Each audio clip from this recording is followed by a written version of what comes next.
We've got Richard Barnes now, who is the Deputy Mayor, and who I'd like to invite to address us. Thank you very much.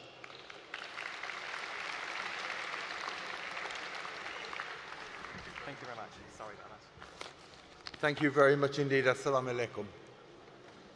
And can I apologise for being a few minutes late? We can organise many things in London, but we never seem to be able to get the North Circular right. And good afternoon, everyone. And can I begin by saying how pleased I am to join you today for this very important conference. As we in London join with others around the world this week in marking the Day of International Peace. It's an honour for me to be with you, and on behalf of the Mayor and the people of London, I'd like to extend a very warm welcome to those of you who have travelled many miles from many countries to be here. And I pay tribute to all of you gathered this afternoon for your commitment to the important message of peace this conference sends. For some time, I have felt that the work of faith-based organisations, whether in the area of charitable work, education, welfare, or indeed whatever field they may be working in, is a testament to the transformative power of religion, religious belief, and faith. Not long after the terrible floods in Pakistan last year, I spoke at the Iftar dinner for the Muslim Aid charity, and I said then that it is at times such as these that we're reminded of the incredible important role that faith-based charities and organisations undertake in seeking to change our world for the better. Today's conference is another example of that spirit, and I truly salute you. And what unites people of belief who undertake these works is love. Love not just for the faith or for some their God, but love for their fellow human beings. For too long, we have been fed a constant diet of negativity about religion and what those with evil in their hearts have done in the name of religion. Here in London, this most wonderfully diverse city, we reject that entirely. We want to tell the story of the many, many acts of goodwill and charity done by ordinary individuals and large organisations that is underpinned by a deep and abiding religious conviction. Those are the standards by which we should judge the contribution of our communities to our well-being and our commitment to those with whom we share our lives. And through the Mayor's new volunteering initiative, Team London, we want to do what we can to support those commendable endeavours.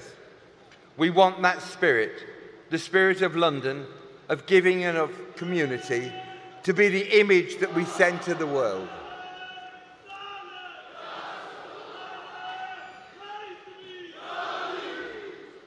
We are proud in London of the sheer diversity of our communities and the way we are able to live together in a way that nearly every other major city in the world is rightly jealous.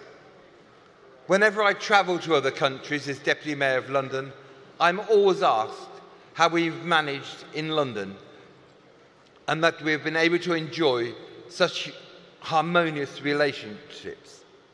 I'm able to say that we've been able to do it not only by respecting each other's beliefs and traditions, but by always looking for opportunities to bring people together, not to separate them, or to ban those elements of their worship or dress that other countries, particularly in Europe, have sought to do.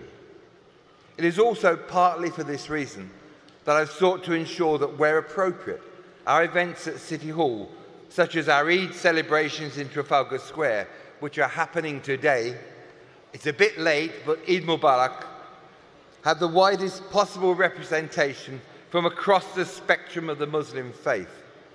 Our futures are inextricably linked together, whether that is within our faith, our different faiths, between the faiths, or alongside people who sadly have no faith. We have been able to do it by judging people on their merits, for what they bring, what they contribute to our city. We do not and will not judge on the stereotypes, the cliches, that unfortunately are all too easily become the currency of discourse.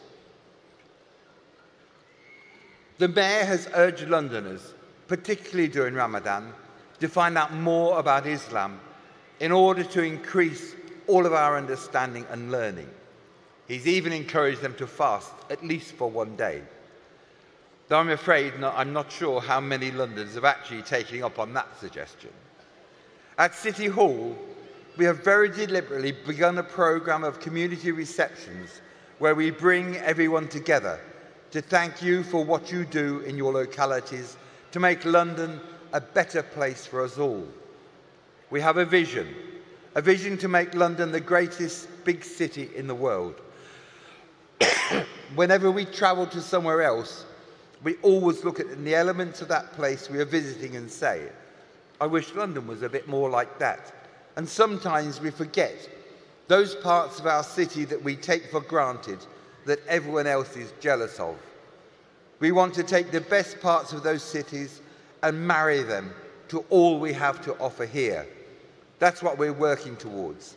And in 2012, when the world comes to London and the eyes of the world are on London and realises it can find its home from home here, we'll know we've gone a long way to achieving that. That is why we're working closely with the London 2012 organisers to ensure that those who visit the Olympic Games and wish to observe Ramadan can do so in the sure knowledge that we've made all the necessary provisions for them, and that the people we have on hand to assist them will also be ready. The sooner we realise as Muslim Londoners and Muslims the world over that we are each other's brothers and sisters, the better and more successful our city will be. A safe place and a place of safety, and a place of safety to be whom we are and to worship the God that leads us. Can I thank you all for listening, and may I wish you an enjoyable and peaceful conference. Shukran.